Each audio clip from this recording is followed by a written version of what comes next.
Eleições americanas. Trump é nomeado oficialmente candidato à presidência pelo Partido Republicano.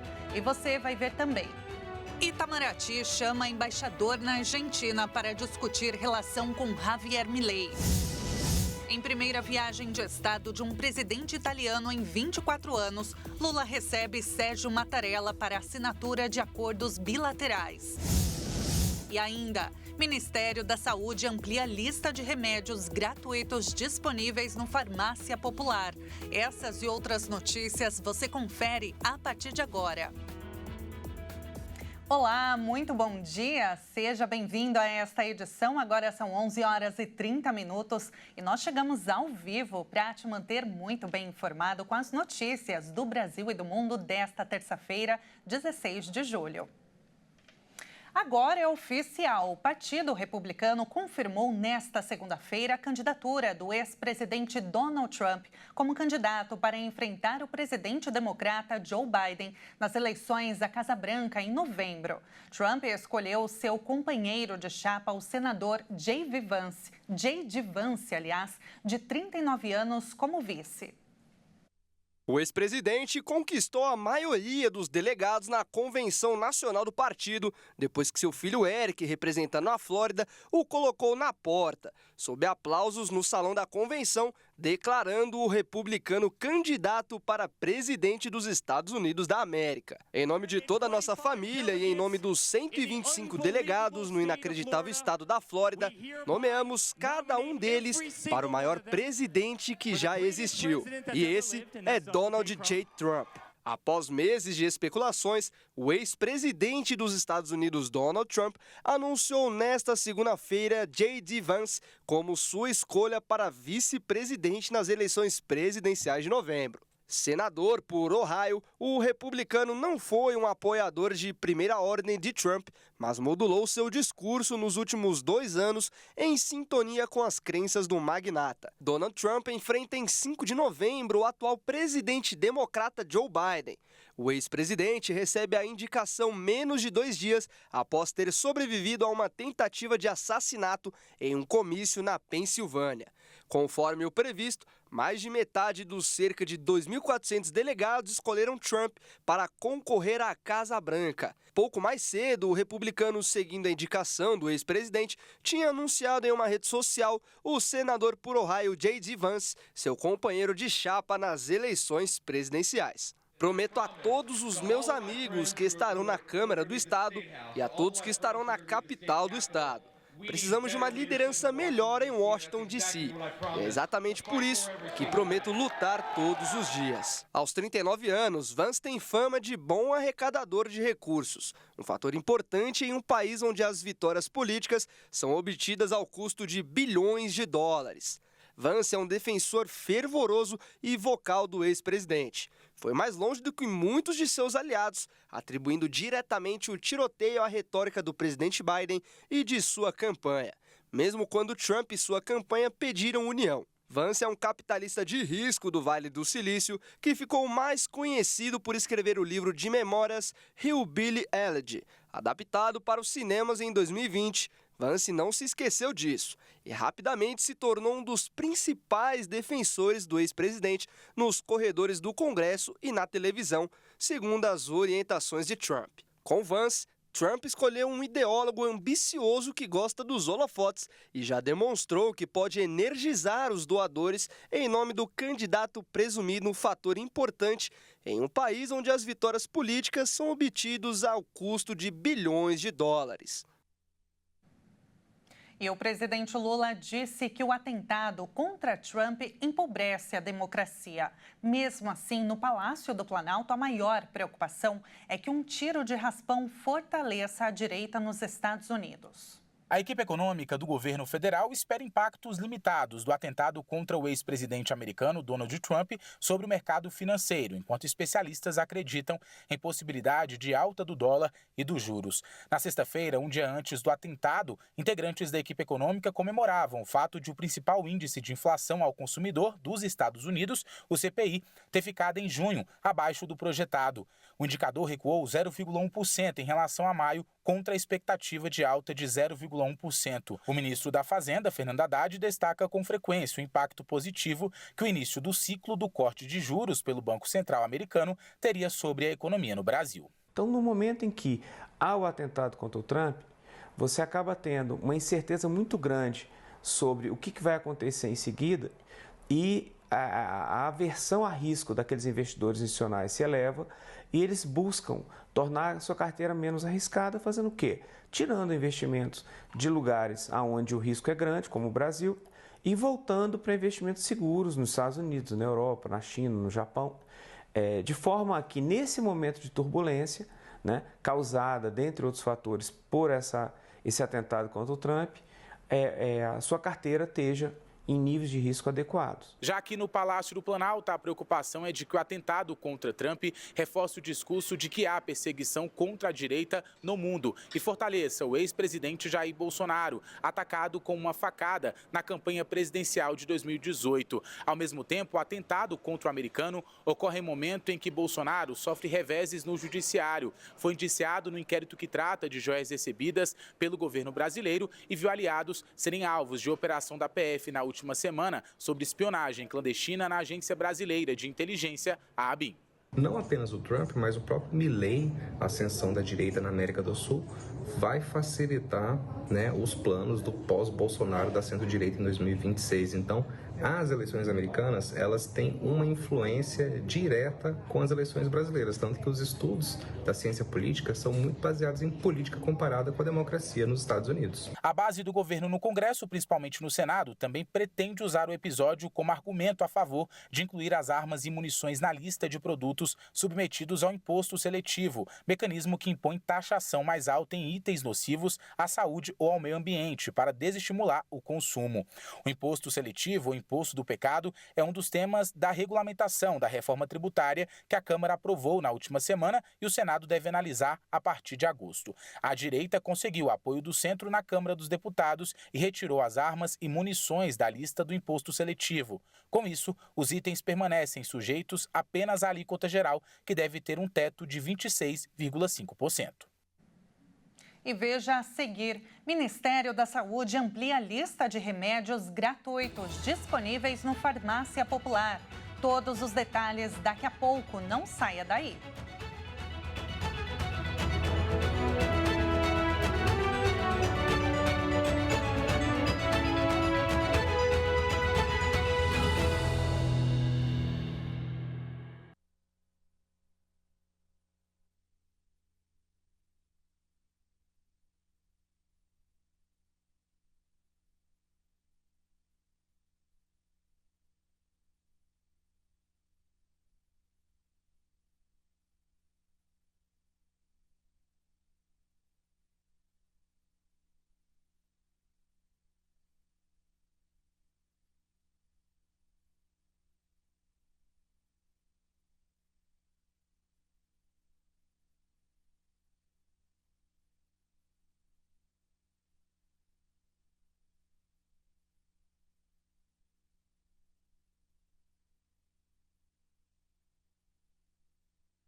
Pelo horário de Brasília, 11 horas e 40 minutos. Vamos juntos com as principais notícias do dia.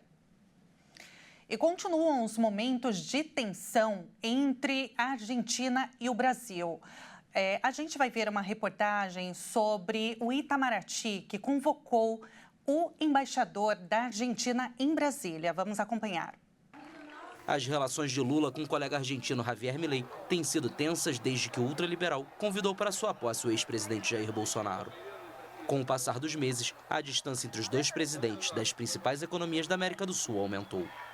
Milei, que realiza uma profunda reforma estatal na Argentina, chamou Lula de corrupto e esquerdista com ego inflado. Lula, por sua vez, alertou que não conversaria com Milei até que o argentino peça desculpas pelas bobagens que disse. O episódio mais recente foi a ausência do argentino em uma cúpula de líderes do Mercosul no Paraguai e sua presença em uma conferência conservadora patrocinada por Bolsonaro. A viagem de 2 dias ao Brasil não foi informada oficialmente ao governo. E a gente volta a falar sobre a candidatura oficial de Donald Trump como presidente dos Estados Unidos. O mercado financeiro reagiu às divulgações sobre a convenção do Partido Republicano. Após sequência histórica de 11 altas no Ibovespa, com a influência das notícias no país americano, o índice subiu 0,39%. Agora, as perguntas que ficam são, quais serão os impactos na economia americana e na brasileira diante das eleições nos Estados Unidos? Quem responde para a gente é o economista Pedro Afonso Gomes. Bom dia, senhor Pedro. Bom dia, Tabata. Muito obrigado por dar esse espaço para a gente conversar um pouco. A gente que agradece, a gente está com um probleminha na comunicação com o senhor Pedro, que é economista. Eu vou fazer uma pergunta para ele. Se a gente não conseguir retomar o contato, a gente vai tentar mais uma vez fazer uma reconexão com ele. Olha, a primeira pergunta que eu faço é: o dólar avançou no mundo todo ante a expectativa de vantagem ainda maior de Donald Trump na corrida eleitoral americana. Isso ontem. O fator político, ele fala mais alto nesse momento? Qual é a expectativa do mercado em meio à corrida eleitoral?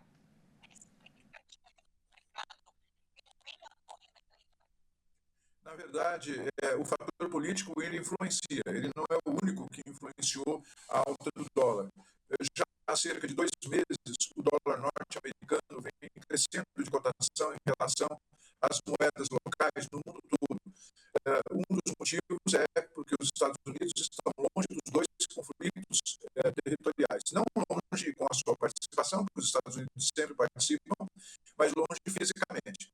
Segundo, ontem o presidente do Fed, Jerome Powell, comentou sobre a estabilidade da economia norte-americana. Isso também favorece o interesse dos investidores. Mas também existe aqui uma tendência, que não sei se vai se confirmar, de eleição de Donald Trump, já que a eleição ela não é obrigatória, né? Quer dizer, a votação não é obrigatória e pode ser mobilizada a população de uma outra forma que não simplesmente essa que hoje está sendo colocada. Mas, sem dúvida, o dólar é influenciado por vários fatores, pelo interesse dos investidores no mundo todo.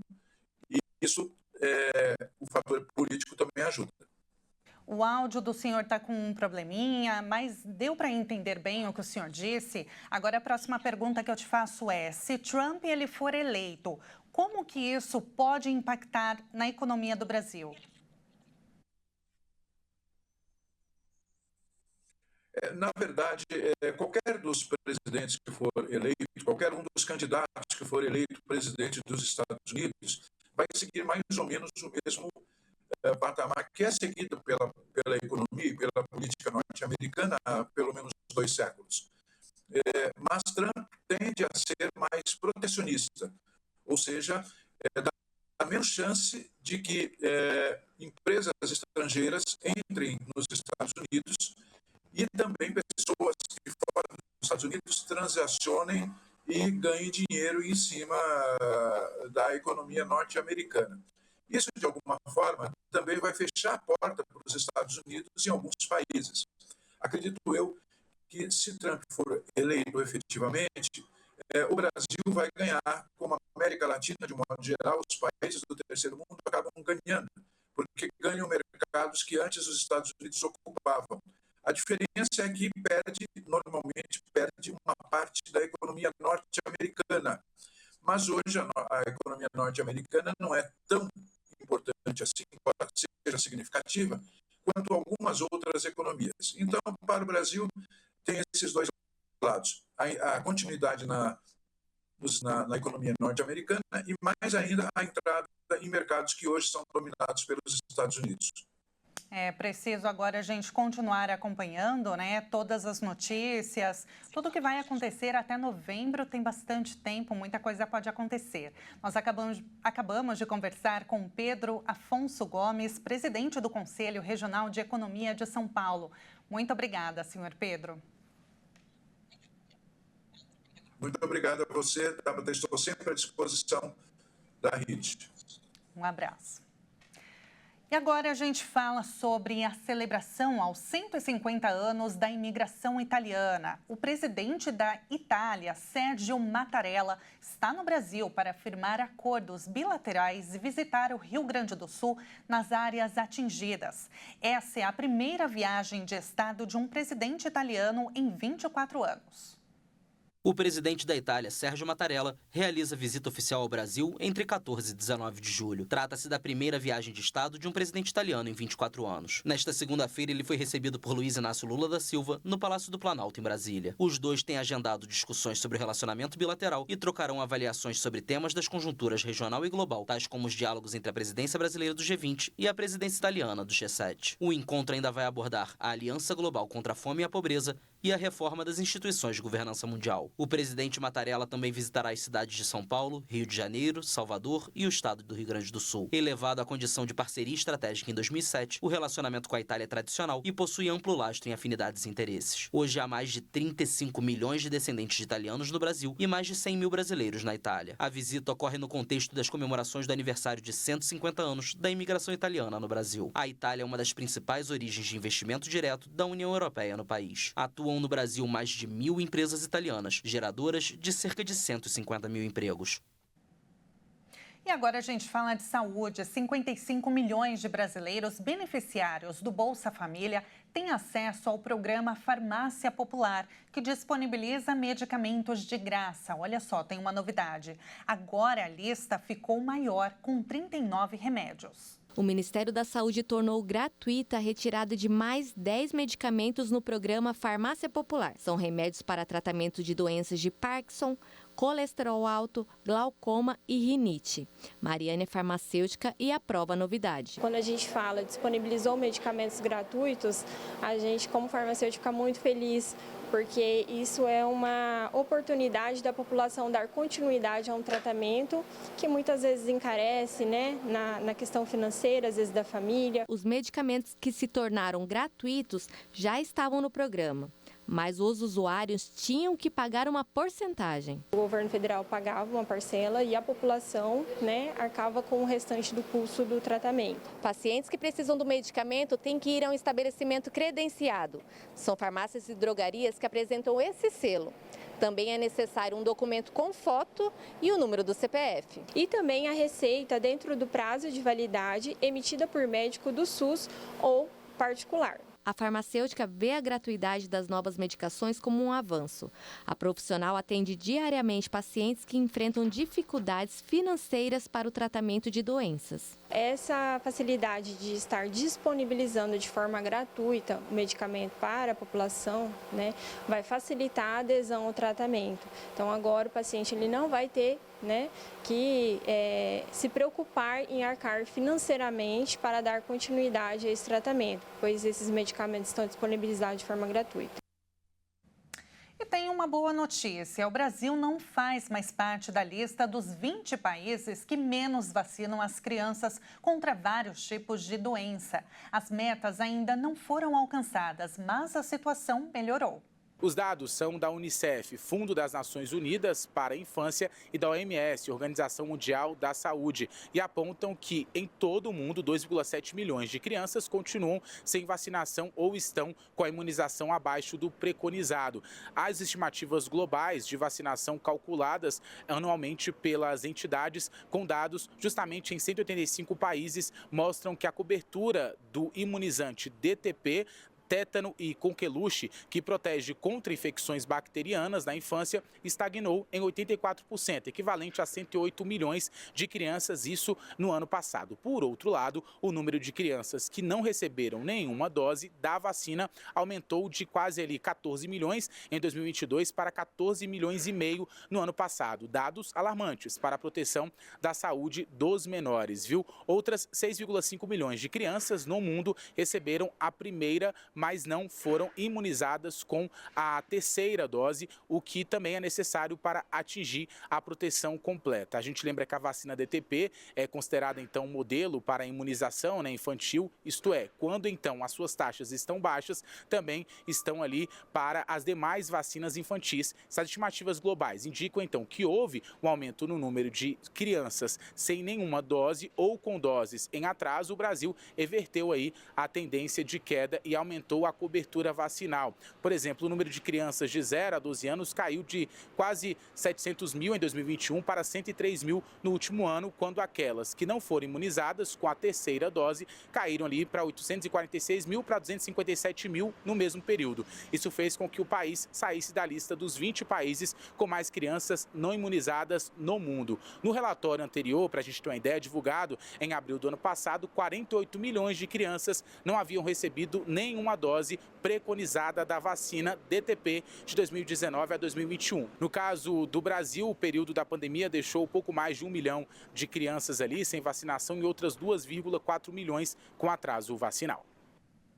E atualizando a hora, agora são 11 horas e 53 minutos. E olha só, como é período de férias escolares, não dá para ignorar que as crianças precisam de atenção redobrada. E olha, haja criatividade para mantê-las entretidas, né? Mas as oficinas são uma ótima opção para elas. E claro, para os pais que não têm a oportunidade de tirar férias do trabalho nesse mês. O mês de julho já começou e, com ele, as férias escolares. Para as crianças é momento de alegria e diversão. Para os pais, o período é sinônimo de preocupação, pois muitos não têm onde deixarem seus filhos e uma alternativa pode ser as oficinas de férias. São várias atividades, cada dia uma atividade diferente. Então eles chegam, eles brincam com as brincadeiras tradicionais, cantigas de roda, daí tem o horário do lanche e depois eles fazem uma oficina artística. Então pode ser modelagem com argila, pintura e desenho, confecção de brinquedos, confecção de fantoches. As oficinas e atividades são extremamente importantes, já que além das crianças estarem aprendendo coisas novas, terão contato com outros pequenos. De extrema importância, né? Tira as crianças do celular, das telas, tem a oportunidade de trabalhar com arte, né? De trabalhar a manualidade. Isso é incrível, né? Gosto bastante. As férias escolares são muito aguardadas pelas crianças, já que é o momento em que eles podem participar de oficinas que geralmente não tem na escola nem em casa, como é o exemplo da Nayade. Conta aqui pra gente qual a sua oficina preferida aqui. Eu gosto do circo, porque lá eu faço cambalhotas e eu posso me pendurar nos tapetes que são meio fora do ar. Aqui eles fazem brincadeiras tradicionais, cantigas de roda, confecção de brinquedos, contação de histórias e muito mais. O João mostrou um pouquinho do brinquedo que estava construindo.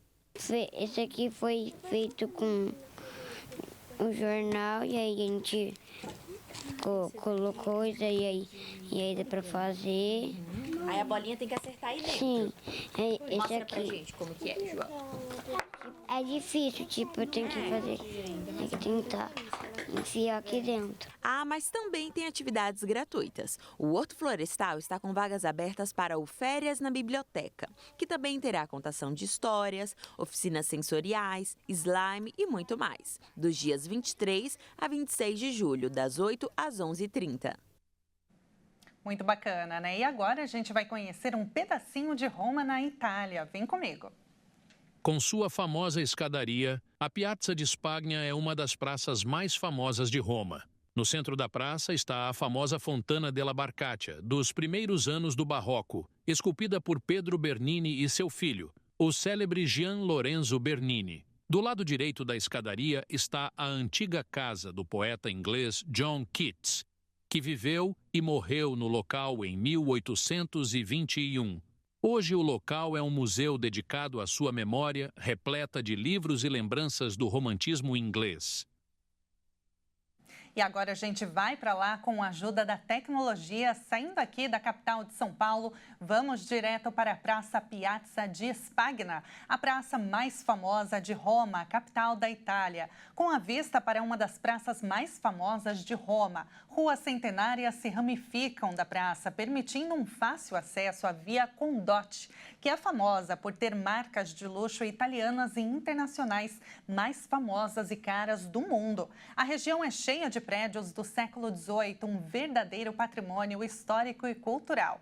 A fonte no centro da praça, que você está vendo na forma de um barco, é chamada pelos romanos de La Barcaccia, ou Velha Banheira, uma obra de arte feita em 1627 e 1629. Por lá agora já são 16 horas, 5 horas à nossa frente. E esta edição fica por aqui. Muito obrigada pela sua companhia. Uma excelente terça-feira para você. Até mais!